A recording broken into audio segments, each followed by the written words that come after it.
Ano pa ba ang hahanapin mo sa isang tulad ni Bea Alonzo? Bukod sa maganda, magaling na artista, bilyonarya pa at maraming negosyo. At hindi lamang yon, mapagmahal sa kanyang pamilya. Kaya naman, sino talagang lalaki ang hindi siya mamahalin? Nasa kanya na ang lahat. Pero ano ba ang nangyayari kay Bea? Nasa kanya na nga ang lahat. Pero sinasabi nga nila na hindi yata siya nagiging swerte sa buhay pag-ibig niya. Ano nga ba ang katotohanan? Itutuloy pa ba kaya ang kasal nila ng billionaire na si Vincent Ko? O sadyang pinospon lamang ito? At bakit ganun na lang ang lungkot ni Bea Alonzo nung siya ay bumalik sa Pilipinas para mag-shooting? Bumalik na nga sa Pilipinas si Bea Alonzo after na ma-postpone ang kanyang kasal kay Vincent Ko. Pero makikita ang lungkot sa kanyang mga mata pero tikam pa rin ang kanyang bibig.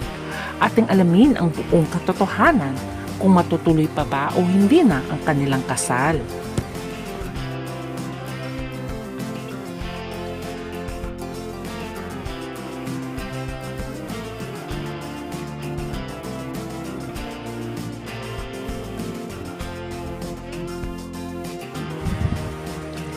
Isa sa maituturing na pinakasikat na celebrity ay walang iba kundi si Bea Alonzo.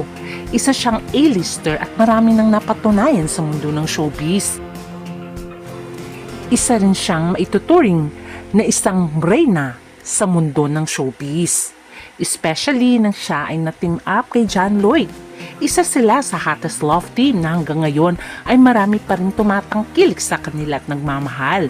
Lahat ng kanyang pelikula ay blockbuster, mapateleserye at commercials ay talaga namang in demand siya. Kaya nga siya ay tinuring na isa sa pinakamagaling na artista sa kanyang henerasyon and up to now. Pero sa mundo naman ng pag-ibig ay doon naman siya hindi sinuswerte. Unang naging boyfriend ni Bea ay walang iba kundi si late Miko Palangka. Hindi naman nagtagal ang kanilang relasyon. Nanatili naman sila magkaibigan. Until mamatay na nga si Miko Palangka, ay dumalaw pa nga si Bea sa puntod nito. After ni Miko ay naging boyfriend niya naman. Walang iba kundi si Sanjo Marudo. Ilang years din umabot ang kanilang relasyon. Unfortunately, nakapaghiwalay si Bea dahil sa rumors noon na may mga babae daw si Sanjo. Kaya hiniwalayan ni Bea. Pero nananatili naman silang magkaibigan. Ngayon ay married na si Sanjo at siya ay may anak na rin. After ni Sanjo ay naging boyfriend niya si Gerald Anderson. Unfortunately, naging controversial ang kanilang hiwalayan. Ang reason ng breakup ay pinagpalit di umano siya ni Gerald kay Julia Barreto. Pero dininay ni Julia noon. Pero after that ay kinonfirm din nila na may relasyon na sila ni Gerald. After ni Gerald Anderson ay naging boyfriend niya naman si Dominic Roque. Umabot din ng ilang taon ang kanilang relasyon. Humantong pa nga sa nag-propose nga itong si Dominic Roque kay Bea Alonzo. Pero after few months lamang ay cancel na ang proposal at sila ay naghiwalay. Dahil daw di umano sa prenup, yun daw ang dahilan. Kaya naman sila ay naghiwalay. Pero ayon kay Bea ay hindi tungkol sa prenup. Ang nakipaghiwalay sa kanya ay walang iba kundi si Dominic. May boyfriend na ngayon si Bea Alonzo sa katauhan ni Vincent Ko na isang billionaire. Samantalang si Dominic ay meron na rin siyang girlfriend sa katauhan ni Sue Ramirez. Wala naman nagiging problema sa relasyon ni Vincent Ko at Bea dahil parehong tanggap ng bawat pamilya ang isa't isa. Tanggap ng pamilya ni Bea si Vincent Ko at ganoon din naman si Bea sa pamilya ni Vincent. Naman marami talaga ang nais na tuluyan ng magpakasal si Bea at Vincent Ko dahil nasa tamang edad na sila at para nga magbuntis rin si Bea dahil nasa late 30s na siya. Samantalang si Vincent Ko ay nasa 40s na. Wala namang problema sa bawat pamilya Kaya nang in-announce nga sa isang simbahan ang marriage banns ay talagang maraming naging masaya kay Bea at Vincent. Usapan din ang bonggang pagpapakasal nila na gagawin sa Spain.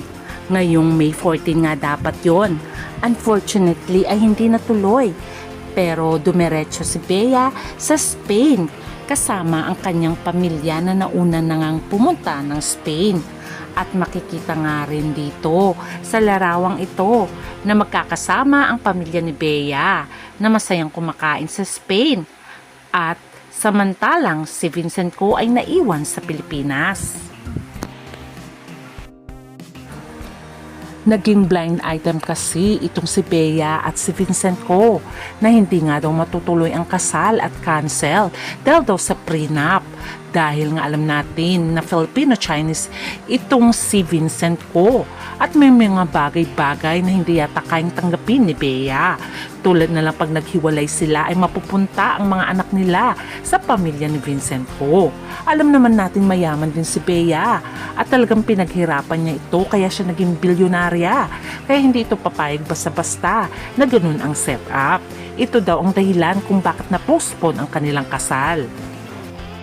Mas lalong naging controversial ang issue nang si Bea ay pumunta ng Spain samantalang itong si Vincent Ko ay naiwan sa Pilipinas.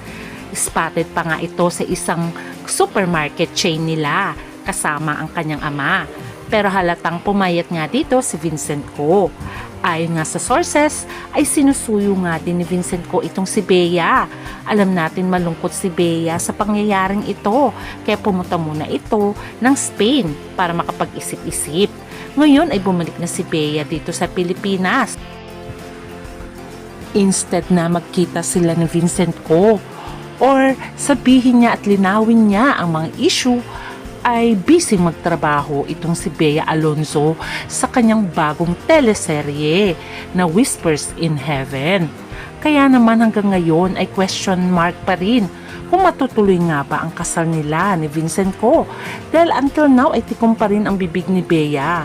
Pero makikita pa rin ang kalungkutan sa kanyang mga mata. Sana nga ay maayos pa ang kanilang relasyon. Dahil ayon nga sa balita ay hindi pa naman sila hiwalay ni Vincent Ko at sinusuyo daw siya ng todo-todo ni Vincent Ko.